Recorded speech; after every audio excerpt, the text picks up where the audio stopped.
Hello friends, अपना शिक्षक channel में आपका बहुत बहुत स्वागत है। एमपी शिक्षक भर्ती वर्ग 2 व 3 CTET, UPTET, HTET, REET और सभी शिक्षक भर्ती परीक्षाओं के लिए चैनल को सब्सक्राइब करना है और साथ ही बेल आइकन का जो बटन है साथ में उसको भी प्रेस करना है, जिससे कि डेली बेसिस पर आपको सबसे पहले वीडियो की नोटिफिकेशन मिलती रहे। अभी जो एग्ज़ाम चल रही है एमपी शिक्षक भर्ती वर्ग 2 की, उसमें जो शब्दावली आ रही है शिक्षा मनोविज्ञान की, एग्जाम्पल के लिए निष्पत्ति, संप्रत्यय, अवधारणा, मूर्त, अमूर्त, अभिक्षमता, इनको समझ पाने में स्टूडेंट काफ़ी कंफ्यूज है। अगर आप इन शब्दों के ऊपर इनकी शब्दावली का जो मीनिंग होता है उसका सरल रूप जानने के लिए आप कमेंट बॉक्स में बता सकते हैं। फिर उसके बाद उस शब्दावली को मैं परिभाषित सरल भाषा में परिभाषित करने के लिए उस पर एक वीडियो बनाऊंगा। तो आप कमेंट बॉक्स में बताओगे तभी बताऊंगा मैं। तो फ्रेंड्स शुरू करते हैं। पहला क्वेश्चन है, बुद्धि क और ख सिद्धांत के अनुसार बुद्धि क निर्मित है। अब देखिए, बुद्धि क ख का सिद्धांत किसने दिया है? ये दिया है हैब ने। और इसमें जो क और ख वो क्या है? तो उसमें क क्या है? क होगा अपना वंशानुक्रम और जो ख होगा वो अपना वातावरण होगा। तो अपना क पूछा है तो बी ऑप्शन सही होगा। दूसरा क्वेश्चन है, तरल ठोस बुद्धि सिद्धांत के अनुसार दीर्घकालिक स्मृति का संबंध जिस बुद्धि से होता है वह है। तो तरल ठोस बुद्धि का सिद्धांत किसने दिया है? वो दिया है केटिल ने या फिर केटल ने दिया है। तो इसमें पूछा है कि दीर्घकालिक स्मृति का संबंध जिस बुद्धि से है वह है फ्लूइड, क्रिस्टलाइज भी बोल सकते हैं इसको, जीएफ और उक्त सभी। तो इसका जो सही आंसर होगा वो होगा क्रिस्टलाइज या फिर क्रिस्टल। फ्लूइड जो है वो वंशानुक्रम से संबंधित होता है और जो क्रिस्टलाइज्ड जो होता है वो होता है अधिगम, अनुभव और वातावरण से संबंधित होता है। तो जो दीर्घकालिक स्मृति है जो वो अनुभव पर आधारित होती है और जो अनुभव और अधिगम वातावरण ये क्रिस्टलाइज से संबंधित होते हैं, इसलिए इसका सीधा संबंध क्रिस्टल से होगा। अगला है, बुद्धि की अभिवृद्धि का चरम बिंदु जिस आयु में होता है। बुद्धि की जो अभिवृद्धि होती है उसका जो चरम बिंदु जो होता है उसकी आयु किस आयु में होता है? वो होता है 16 वर्ष में। बी ऑप्शन सही होगा। अगला है, पदानुक्रमिक बुद्धि सिद्धांत में कितने प्रमुख समूह कारक हैं? असंख्य, 3, 1। तो इसमें है दो समूह कारक है इसमें। अगला है क्वेश्चन, पीएफ प्रश्नावली जो व्यक्तित्व मापन के लिए एक महत्वपूर्ण उपकरण है किस आधार पर निर्मित है? तो जो पीएफ प्रश्नावली है वो व्यक्तित्व मापन की किस विधि पर या फिर किस उपकरण पर आधारित है? तो जो सामाजिक, व्यक्तिक, मनोवैज्ञानिक और शील गुण। तो पीएफ प्रश्नावली जो है वो व्यक्ति के मापन के शील गुण पर आधारित है।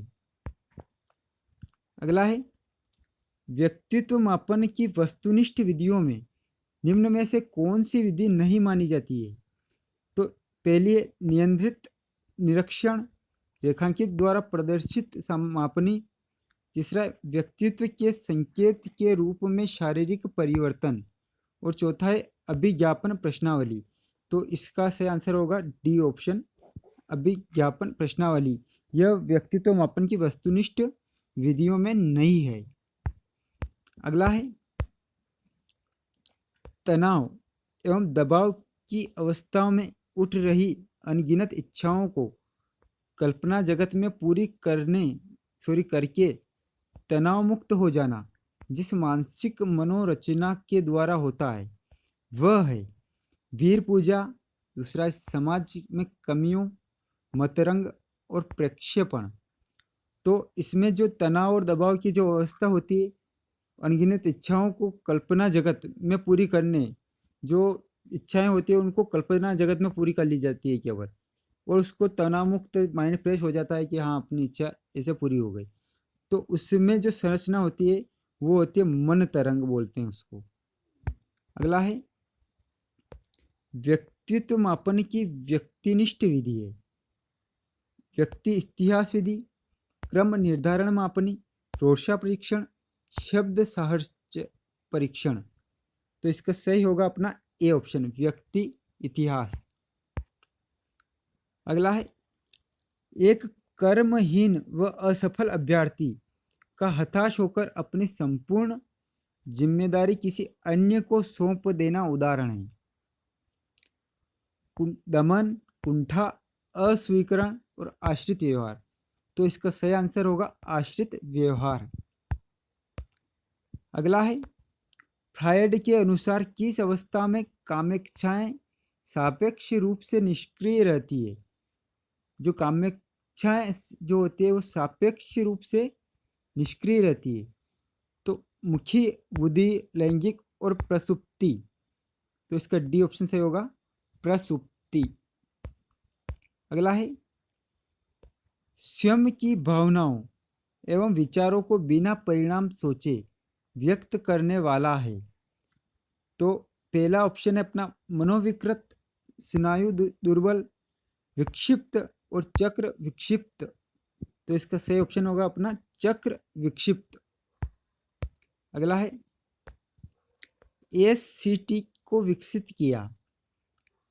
तो रोजेन विंग, क्रिस मार्गन मुरे और पाइन व टंडलर। तो इसका सही ऑप्शन होगा पाइन व टंडलर। अगला ऑप्शन है अगला क्वेश्चन है व्यक्तिगत भेद में हम पाते हैं विचलनशीलता और प्रतिमानता। तो व्यक्तिगत भेद में विचलनशीलता और प्रतिमानता दोनों होती है। तो अपना सी ऑप्शन सही होगा, दोनों, 1 व 2। अगला है व्यक्तिगत भेद पाए जाते हैं बुद्धि स्तर में, अभिवृत्ति में, गतिवाही योग्यता में और उक्त सभी में।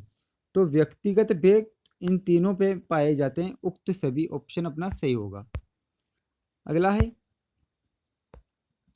एक अध्यापक किसी भी समूह में समुदाय आधारित व्यक्तिगत चिंतन विभिन्नताओं को समझ सकता है। एक बार और क्वेश्चन को पढ़ते हैं। एक अध्यापक किसी भी समूह में समुदाय आधारित व्यक्तिगत भिन्नताओं को समझता है। तो समुदाय आधारित समूह दिया है और समुदाय आधारित व्यक्तिगत भिन्नता की बात हो रही है। तो आँखों के संपर्क के आधार पर, बुद्धि के आधार पर, भाषा एवं अभिव्यक्ति के आधार पर और ग्रह कार्य के आधार पर। तो यहाँ पे समुदाय की बात हो रही है। दो समुदाय की जो परस्पर तुलना की जाती है और उनमें क्या विभिन्नता है। तो समुदाय में बुद्धि के अनुसार विभिन्नता नहीं पाई जाती है, उसमें होता है भाषा एवं अभिव्यक्ति के आधार पर। अगला है सूचना संप्रेषण तकनीकी। पहला ऑप्शन है विद्यार्थियों में अभिप्रेरणा बढ़ाती है, विद्यार्थियों की निष्पत्ति बढ़ाती है, तीसरा उच्च स्तरीय चिंतन को प्रोत्साहित करती है और उक्त सभी। तो अपना चौथा ऑप्शन ही सही होगा, उपरोक्त सभी। अगला है सॉफ्टवेयर तकनीक के प्रतिपादक कौन है। ए लुम्सडेन, B.F. स्किनर, ब्रूनर और आसुबेल। तो अपना दूसरा ऑप्शन सही जाएगा, B.F. स्किनर। अगला है विधायिका की मूल प्रवृत्ति किस अवस्था में विकसित होती है। पहला शेषावस्था, किशोरावस्था में, युवावस्था में और बाल्यावस्था में। तो विधायिका की जो मूल प्रवृत्ति है वो बाल्यावस्था में विकसित होती है। अगला है बालक अपने व्यवहार की सामाजिक स्वीकृति जिस अवस्था है, या फिर बालक अपने व्यवहार की जो सामाजिक स्वीकृति करता है वो कौन सी अवस्था है। किशोरावस्था है, बाल्यावस्था है, शेषावस्था है या प्रौढ़ावस्था है। तो वो है अपनी किशोरावस्था। अगला क्वेश्चन है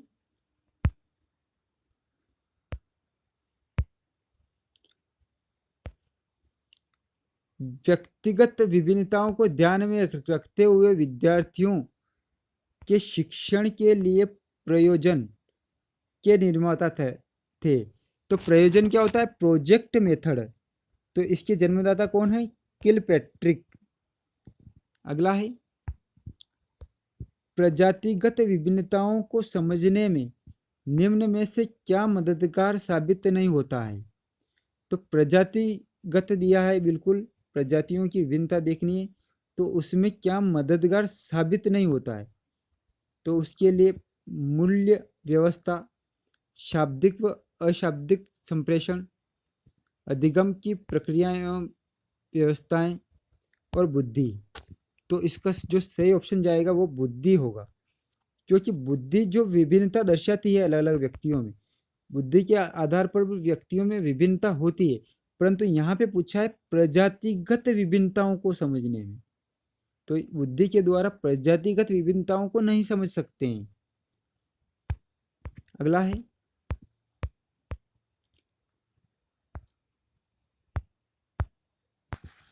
निम्न में से कौन सा शोध का चरण शोध को क्रियात्मक अनुसंधान बनाता है? अब शोध का जो चरण है वो शोध को क्रियात्मक अनुसंधान बनाता है। तो पहला ऑप्शन है उपकल्पनाओं का निर्माण, प्रोग्राम का क्रियान्वयन एवं अंतिम मूल्यांकन, सामान्यीकरण, शोध आकल्प का अपरिवर्तन कठोर होना। तो इसका सही ऑप्शन है अपना प्रोग्राम का क्रियान्वयन एवं अंतिम मूल्यांकन। अगला है, बच्चों की बुद्धि के अनुरूप उनकी रुचियां, पहला ऑप्शन है अपना बहुमुखी हो जाती है, सुदृढ़ व सीमित हो जाती है, ये तो बिल्कुल गलत हो गया अपना, सीमित नहीं होती है, अनियमित दिशा में चली जाती है, बिल्कुल अनियमित दिशा दिया, ये भी गलत हो गया, और पहले जैसी रहती है। तो उसकी जो रुचियां हैं वो पहले जैसी रहित नहीं होती है, तो ये भी तो बहुमुखी हो जाती है, बच्चों की बुद्धि के अनुरूप उनकी रुचियां बहुमुखी हो जाती है। अगला है, पियाजे के संज्ञानात्मक विकास के अनुसार अनुदेशन होना चाहिए, वस्तुपरक, व्यक्तिपरक, दोनों प्रकार का, और इनमें से कोई नहीं। तो इसका बी ऑप्शन सही होगा, व्यक्तिपरक।